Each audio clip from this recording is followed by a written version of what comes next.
Hi everyone. అయితే దోస అనేది మన సౌత్ ఇండియన్ హోమ్స్‌లో చాలా కామన్ ఫుడ్ కదా! బట్ అది మంచి టేస్టీగా రావడానికి చిన్న చిన్న టిప్స్ అనమాట. సో, 1:3 రేషియోలో మనం మినపప్పు అండ్ రైస్ వేసుకొని 8 అవర్స్ నానబెట్టుకున్న తర్వాత గ్రైండ్ చేసుకునేటప్పుడు 1 కప్ ఆఫ్ కుక్డ్ రైస్ మన అన్నం వేసుకోండి. అది గ్రైండ్ చేసేటప్పుడు అన్నం వేసుకుంటే ఏంటంటే మంచి కలర్ అండ్ క్రిస్ప్ వస్తుందనమాట. ఇప్పుడు మనం required salt up to taste వేసుకొని బాగా కలుపుకొని కాసేపు పక్కన పెట్టుకోండి. ఈ లోపల మనము మన పల్లీ చట్నీ ప్రిపేర్ చేసేసుకొని పోపు వేసేసుకొని పక్కన పెట్టుకుందాం.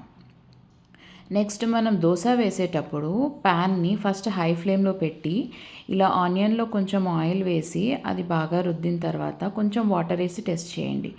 దాని తర్వాత హీట్ ఎక్కిన తర్వాత మాత్రమే దోస వేసి ఫస్ట్ ఒక 1 మినిట్ వరకు హైలో పెట్టి దాని తర్వాత మొత్తం సిమ్ చేసేయండి. సిమ్ చేసుకున్న తర్వాత ఇలా ఆనియన్స్ కావాలంటే పచ్చిమిర్చి స్లైసెస్ తోటి అండ్ కొరియాండర్ తోటి ఇట్లా గార్నిష్ చేసుకొని అలా సిమ్లో కాసేపు వదిలేయండి.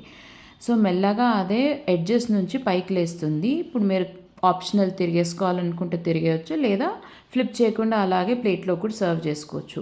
ఇలా సిమ్లో పెట్టి చేయడం వల్ల ఏంటంటే బాగా క్రిస్ప్ వస్తుందండి. చాలా మంచి క్రిస్పీనెస్ వస్తుంది అండ్ బ్రౌన్ షేడ్ కూడా చాలా బాగా వస్తుందన్నమాట. టేస్టీగా ఉంటుంది తినేటప్పుడు కూడా.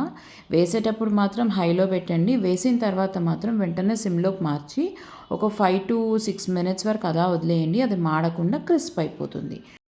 దోసాస్ చాలామంది చాలా రకాలుగా చేస్తారు. డిఫరెంట్ డిఫరెంట్ రేషియో ఆఫ్ మినపప్పు అండ్ రైస్ తోటి అండ్ అది నానబెట్టే టైం కానీ, అది రుబ్బే ప్రాసెస్ కానీ, అది రుబ్బే ముందు దాంట్లో వేసే ఇంగ్రీడియంట్స్ కానీ చాలా డిఫరెంట్గా చేస్తారు.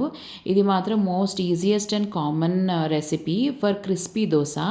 దీంట్లో మీరు కొంచెం పన్నీర్తో కూడా గార్నిష్ చేసుకోవచ్చు. చాలా టేస్టీగా ఉంటుంది. అండ్ పైనుంచి కొంచెం నెయ్యి కానీ బటర్ కానీ వేసుకొని తింటే చాలా టేస్టీగా ఉంటుంది. మీరు కూడా ఈ రెసిపీ తప్పకుండా ట్రై చేయండి.